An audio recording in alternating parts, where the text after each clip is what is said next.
Close your eyes, you'll be here soon. 1、2、3、4、5分時々本当に熱帯でもこのワードできない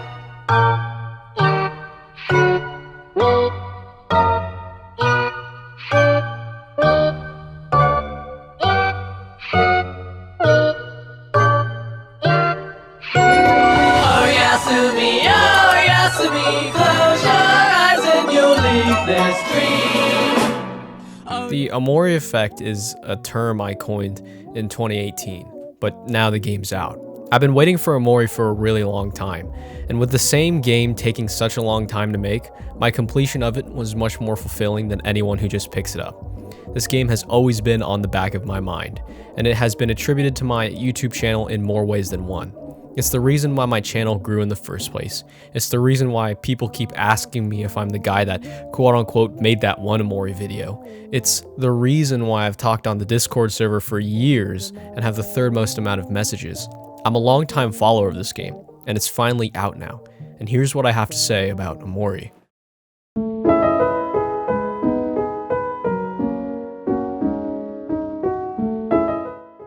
What bad things can I say about this art?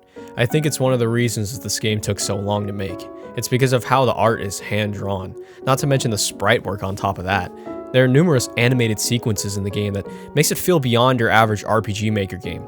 The cartoony style and bright pastel colors of the world and the art makes OMORI stand out, and I'm really glad OMOCAT has not deviated from its original design philosophy. The characters are super animated, the world is colored in these light greens, teals, and blues. Contrast this with the other segments of the game, more specifically the real-life sequences, which is styled a lot more realistically. It really gives your eyes a break from the fantastical look of the dream world. In fact, I really like how this real-world counterpart looks, so much in fact that I would like to see more indie RPGs just styled in this simple, fun manner. There's always something moving in OMORI, whether that be an NPC running around or just the battle enemies flickering between frames in this Flipnote-like manner. It's full of life, and every hour that was poured into the art has been worth it for the end experience. Now take these two relatively bright styles with refined drawings and welcoming settings and just throw them out the window, because in the nightmare sequences of the game, you have these deep blacks, grays contrasted with bright whites and an eerie red glow that becomes more prevalent the rest of the game. For the scarier parts of the game, I wasn't exactly cowering in fear behind my controller, but I've always had this sense of dread and a twinge of fear. You are thrown into this when you have to do a nightmare sequence to overcome your fears to unlock new areas of the level, because you're tossed into it with no warning. At some point, you're fighting bunnies through a forest, and the next moment you are alongside fighting these Lovecraftian monsters, which are grotesque and frankly accurate representations of everyday fears we face as people. My favorite part of the game has to be the black space that you get near to the end of the game. Each door seems to hold twisted memories of other parts you've already explored through the game, and these hand-drawn assets are mutilated and disproportionate beyond comfort. They make a strange, twisted noise every time you interact with them, all followed by the eerie music that suppresses it. Most of these fights are essential to the story, so it's not losing them that's the problem, but what's going to happen after you face them. All of this is backed by the most fitting of ambient music that psychological horror can implement. And speaking of the music, let's talk exactly about that.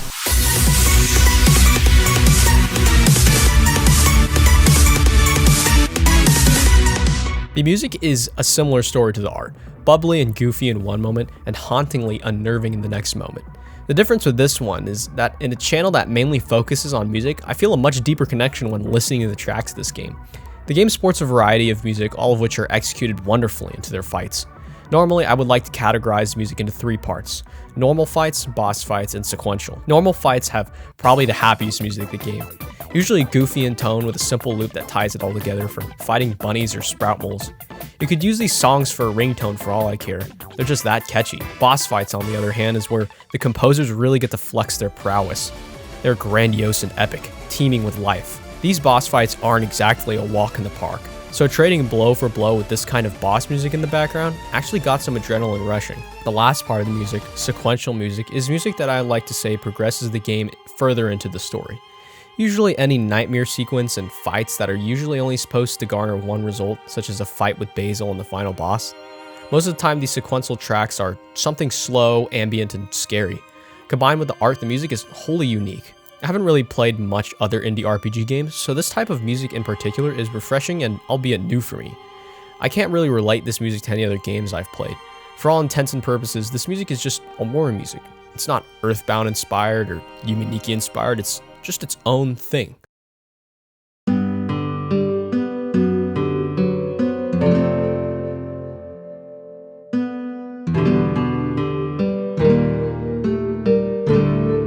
Now, unlike the music and the artwork, the gameplay is a bit more traditional as an indie RPG. Just like every indie RPG, there are 3 save spots and it's 4:3 aspect ratio. You toggle the sprint to always be on. It's standard fare for an RPG Maker game. And just like every RPG Maker game, there's usually a battle gimmick. In the bottom of the battle screen, there's a bar with points that scales from 1 to 10. The more you get hit in battle, the higher the number goes. In the middle of your attacks, you have the option to press in any direction to any of your teammates, and they get to either attack another time or give you status buffs. This battle mechanic, while albeit interesting, I didn't actually find myself tag teaming that much when you realize what the release energy term does. Release energy is a devastating ultimate move that destroys boss fights, and with all the bosses that do multiple hits to your party, it only makes sense that you would save enough for the release energy. Which brings me to my next point. Emotions are pivotal in this game. There are 3 emotions, happy, angry, and sad, with a few sub-emotions such as neutral and afraid. Neutral is exactly what it states. You gain no stat boost and it just relies on what you already have. All the other emotions affect stats such as hit rate, damage, and defense. But all of these emotions usually come with a downside such as lower defense or less chance of a critical. All that matters is the emotion your enemy has and the emotion you have. But the most important things for emotions are the charms. Ditch all the ones that boost heart and defense. Always use the ones that start your character off in the motion, because that takes a turn off buffing yourself. Omori and Aubrey are always your little hard hitter characters, and Kel and Hero seem to be more of the support players. Some moves are absolutely overpowered. Aubrey's headbutt and Omori's stab is a deadly combination, and sometimes I just find myself spamming these 2 moves while I have Kel and Hero heal the party. Healing your party comes in the form of hearts and juice, with juice being the power points and your hearts being the hit points. Food and drinks can be used to replenish these 2 valuable resources. You will never actually find yourself with a lack of consumables as they're littered all over the place. If you've ever had the slightest intuition to open up every chest or smash every pot, you won't run out of money or food anytime soon. Inventory management is really easy and simple to use in this game. So in general, the gameplay works, and I guess you could say that it is easy, but what truly makes the fights shine is how you progress through the game. Omori is a game that I grinded in one singular instance, and that was for the King Crawler fight. If you just periodically fight enemies throughout your location and finish the game at level 30, your progression will be smooth sailing. You can always over level yourself, but I recommend playing the game to give yourself some of a challenge. Nothing is more satisfying than barely beating a boss by the skin of your teeth. If you play your cards right, you get used to the battling system, and progressing through the game can be a piece of cake without grinding. At least the fights are interesting and fun. Even if the gameplay gimmicks can be easily exploited, the rest of the game shines in its attention to detail. Throughout my time in the dream world and the real one, I found myself talking to every NPC, interacting with every object, and going off the beaten path. This game garners long playthroughs where you're trying to suck up every detail. Sometimes it's nice to sit down and smell the roses. Oh, and remember to always check the mirror.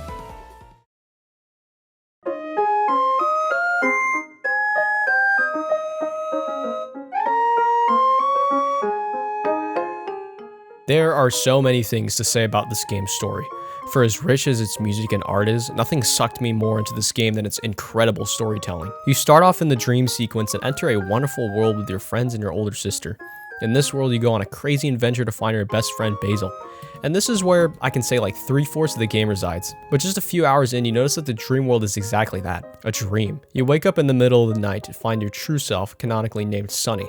This is your first experience in real life sequence, and oh boy does it make an impression. You see, because your dream world is all based on your imagination, your fears manifest in the game as well. To progress through the game, you need to get over said fears. The first one you get over is your fear of heights. And how exactly do you do this? The aforementioned Sunny climbs down a set of stairs to face some Lovecraftian monster.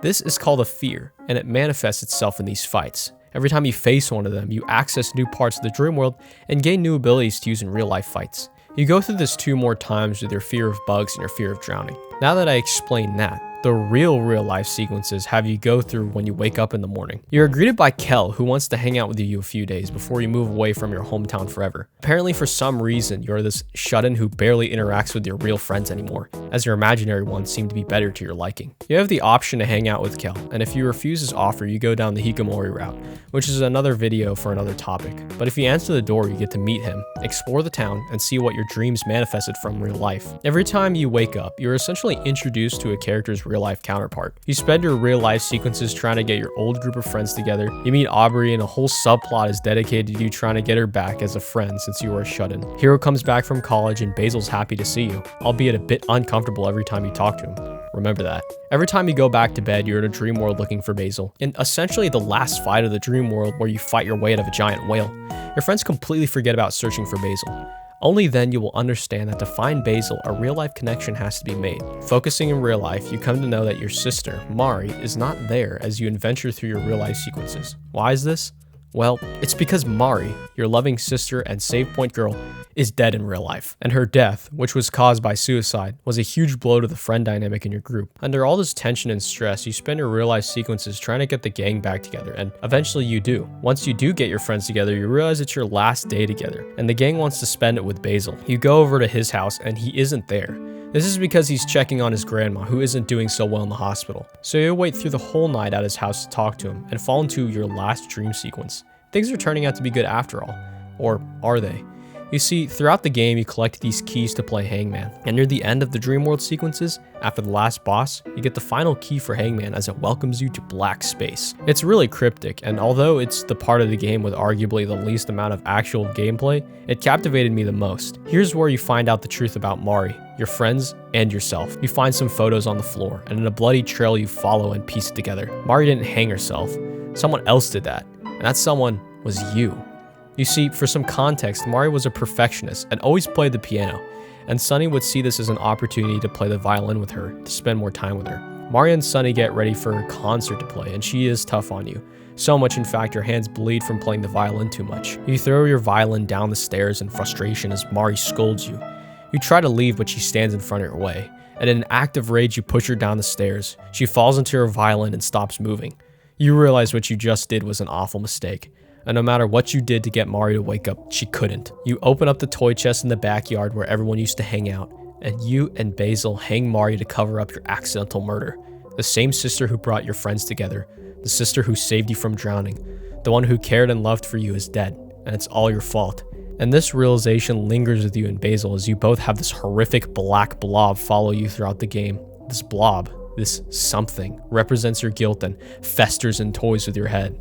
As the player, you get the choice of how Sunny's going to play out his cards. You wake up at Basil's house and you have the option to talk to him. Refusing to enter his room will get you different endings. Endings that I think do not represent the game and what its message stands for. So the best choice is to enter the room and attempt to reconcile with Basil as his blob festers behind him. You two fight and Basil stabs your eye. The world goes black.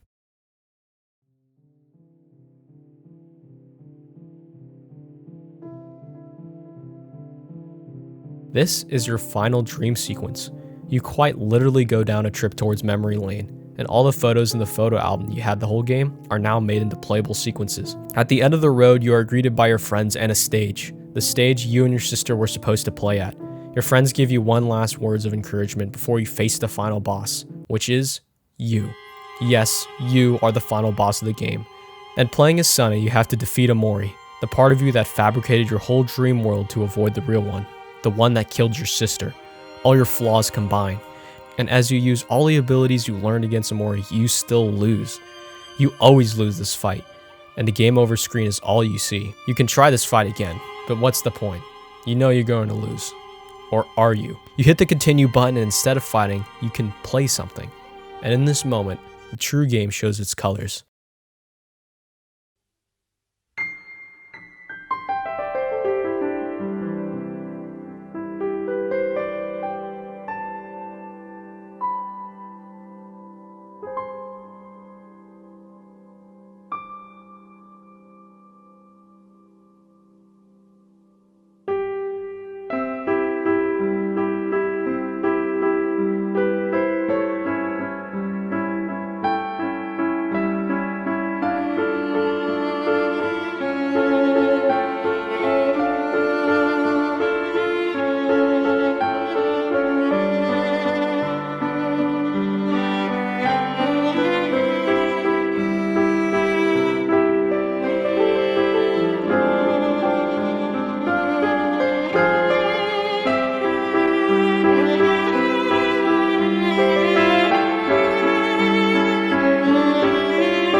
You did it. You finally had closure with Mari, even if it was in your heart. You played your last concert with your sister. You wake up in the hospital, meet Basil in another room with your friends at his side, and make peace. The credits roll as you stare out the window to your new life, leaving behind the final impression on your friends. This is the best ending you can get, and I think it's the one that envisions OMOCAT's message for the game. I didn't play the other endings, so I won't be going over them, but if you are going to play this game one time, this is the ending to get. I've seen other endings and nothing really hits as much as this one in particular, and for as morbid and as edgy this game gets at times, this ending is pretty tame compared to other psychological horror games. So, as the last remnants of the credits play, I sat on my blank computer screen, absorbing everything the game has shown me. Omori is a masterpiece, and I haven't had a game stick with me like that for a while. Omori showed me to appreciate the friends I have now, and to give respect to the ones that I lost. It taught me that although forgiveness isn't free of suffering, you still need it. It taught me that holding the truth can be just as painful as telling it. It taught me that my demons, my fears, my failures, and my blobs behind me in the mirror can be overcome. It's a bittersweet conclusion that I needed in a time of isolation and hardship. This game is a huge part of me. Years sunk into waiting and I was not disappointed. Although the best route is $20, I believe every penny is worth it. From the story to the art to the gameplay, nothing is going to top this for a while. So, it's finally over. The Omori arc that has plagued my channel. The game is out. It had a huge surge in popularity, and I'm still trying to absorb it all. It's a growing community that I saw spike before my very eyes. Its long wait and its eventual release, it's also sudden for me. Omori has given me new friends, 20 hours of pure bliss, but most importantly, it gave me my channel. Without this game's hardships and its development hell, and its eventual release, I would be a fraction of what I am today. Thank you, OMOCAT, for developing a beautiful game, for composing a team of talented programmers, artists, and musicians, for giving me a message that I really needed. This is Ruminate. Thank you for watching.